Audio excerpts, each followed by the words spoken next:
गेल्या 10 वर्षामध्ये प्रत्येक आम्ही व्यासपीठावरती उपस्थित आहोत.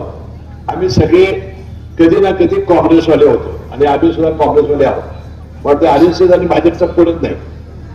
कोण नाही ना? तुम्ही होता काँग्रेसमध्ये? कोण आहे का? एक सोडून बाकी सगळे आम्ही काँग्रेसवाले. नाही, मी काँग्रेसवर टीका करण्यासाठी म्हणत नाही.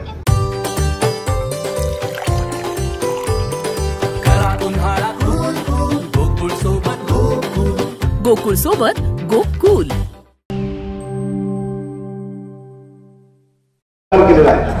जिल्हा परिषद उपाध्यक्ष, जिल्हा परिषद अध्यक्ष म्हणून त्यांनी या जिल्ह्यामध्ये केलेलं काम, त्यांनी रत्नाबांना कुमारांच्या म्हणून केलेलं जिल्ह्याचं नेतृत्व, अनेक विकास कामाची या जिल्ह्यामध्ये उभी राहिली. त्यांचं वक्तृत्व असं होतं की मला वाटते त्यांच्या तोंडातून पडल्यासारखं धैर्यशील मानेंचं वक्तृत्व आहे. मला वाटतं या जोरावर या केंद्रामध्ये एखादं मोठं स्थान मिळण्यासाठी तुम्ही धैर्यशील मानेंना निवडून द्या.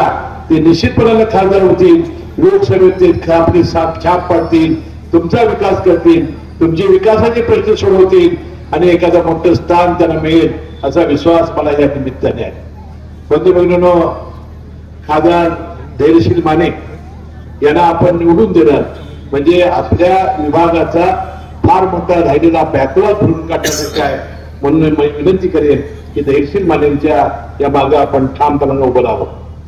बंधू भगिनींनो, गेल्या 10 वर्षामध्ये प्रत्येक आम्ही व्यासपीठावरती उपस्थित आहोत.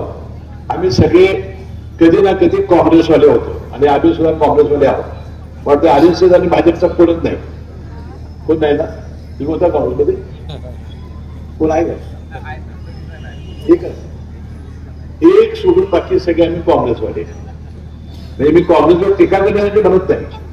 पण जे काँग्रेसवाल्यांना 40-50 वर्षामध्ये जमलं नाही ते नरेंद्र मोदी साहेबांनी बरोबर ग्रामीण भागाच्या शहरी भागाच्या जनतेशी नाळ त्यांनी जोडली आणि सर्व घटकासाठी मोठं काम करण्याचा प्रयत्न केला.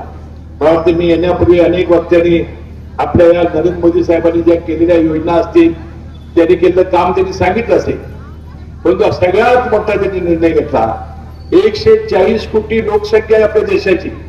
त्यापैकी 80 कोटी लोकांना 3 किलो गहू, 2 किलो तांदूळ प्रति व्यक्ती, 30 किलो कुटुंब मर्यादापर्यंत मोफत देण्याचा निर्णय घेतला आणि तो 2029 पर्यंत सुरू केला. त्यामध्ये मुसलमान, दलित सगळ्यांना घेतलं, त्याचे त्याला वगैरे नाही. म्हणून आमच्या महायुती आघाडीने ऍडिशन केलं. आपण 6 जिन्नस 100 रुपयामध्ये साखर, तेल, रवा, डाळडा, त्यानंतर तेल हे सगळं देण्याचा निर्णय घेतला आणि सणावारीला छत्रपती शिवजयंतीला मिळते का तुम्हाला?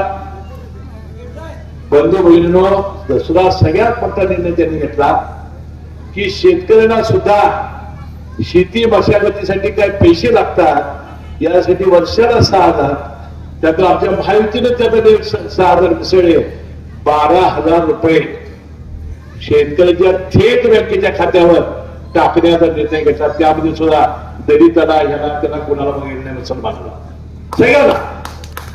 आणि आज इथे शेतकऱ्यांना थेट खात्यावर मिळत आहे. बंधू भगिनींनो, महिला आपण मोठ्या संख्येने उपस्थित आहेत. महिलांसाठी किती निर्णय घेतले.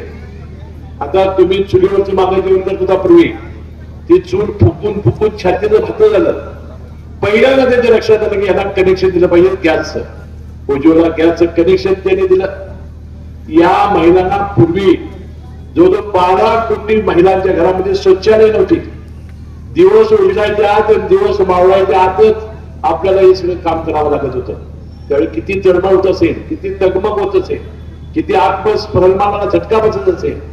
पहिल्यांदा नरेंद्र मोदींनी जवळजवळ 12 ते 14 कोटी लोकांच्या घरामध्ये शौचालय देण्याचा प्रयत्न केला आणि महिलांचा आरोग्याचा प्रश्न त्यांनी सोडवला. बंधूभगिनींनो, जवळजवळ 17 कोटी लोकांच्या घरामध्ये स्वतःचं छत देण्याचं काम त्यांनी केलं. त्यामध्ये प्रधानमंत्री आवास योजना त्यांनी आणली आणि या देशामध्ये अतिशय परिणामकारकरित्या ही योजना चालली. यासाठी नरेंद्र मोदींना या देशाचं पंतप्रधान करणं हे अतिशय आवश्यक आहे. यासाठी आपण धैर्यशील मानेंना निवडून द्या.